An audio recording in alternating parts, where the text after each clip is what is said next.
Salut la famille, j'espère que vous allez tous très bien et surtout bravo Madrilène pour leur 14e Ligue des Champions. C'est tout simplement grandiose.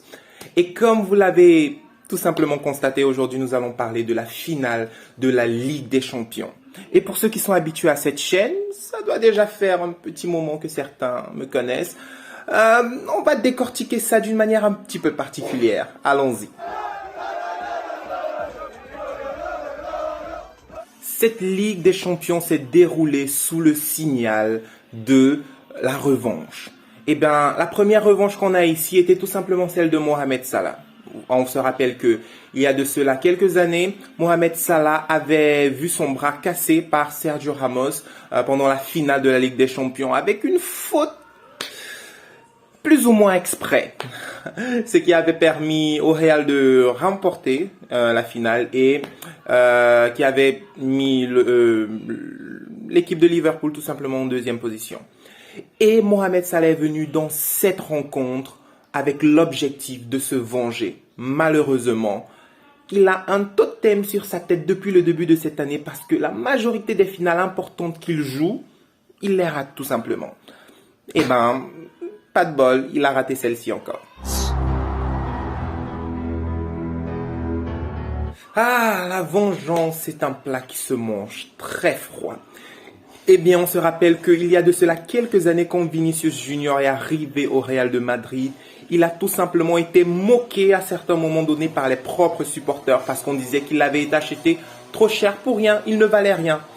Quelques années plus tard, c'est ce même mec venu du Brésil qui donne la Champions League au Grand Real de Madrid. Il donne la 14e. Il n'y a pas mieux comme revanche. Au lieu de parler, d'essayer de montrer aux gens que tu es bon, frère, agis, c'est la meilleure manière de te venger. Et là, on peut dire que Vinicius Junior a réussi tranquillement à se venger de tous les haters qui parlaient mal de lui. Et la troisième revanche de ce match est la revanche de tout un peuple, la revanche de tout un continent. Et ben parce que même ceux qui n'avaient rien à voir avec cette compétition, eh ben avaient un petit compte à régler. Je m'explique.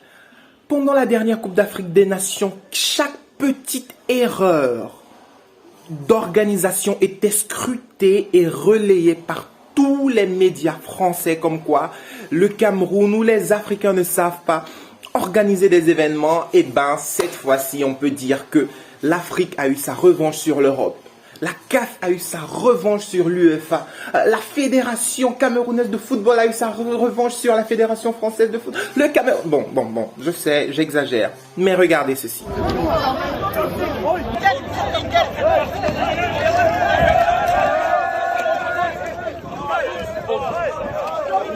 Tout simplement, moi, je me dis, la France, la grande France a été incapable d'organiser un seul match. En quelques heures, il commence avec 37 minutes de retard. Si c'était en Afrique, tous les médias allaient en parler comme un scandale. Oh, les Africains ne savent jamais rien faire. Mais la CAN, c'était pendant un mois. C'était 32 matchs. Et là, un seul match, les Français ont été incapables de l'organiser. Franchement, c'est nul. C'est très, très nul. Et la dernière revanche, c'est aussi un clin d'œil à l'entraîneur de Liverpool qui avait dit ceci avant le début de la CAN. During your last pre-match presser, you demeanly regarded the African version of Euros AFCON as a little tournament. I think it's an insult to the players, it's an insult to the fans, it's an insult to the people, and it's an insult to the continent. Eh ben, j'aimerais te dire, monsieur, toi qui joues les grands championnats, eh ben, tu es tout simplement incapable de les remporter. Ouais, c'est ça. En tout cas, certains de tes joueurs ont remporté la CAN, qui était le petit championnat de quartier. Et toi, ta grande Champions League, t'as tout simplement dépassé. Eh ben, les amis, c'était tout pour aujourd'hui. Si tu as aimé, je sais que tu as aimé. Si tu as aimé, partage, donne un like. Exprime ton avis en commentaire et on se rencontre pour une prochaine vidéo parce qu'il y a beaucoup de choses intéressantes qui se préparent. Ciao!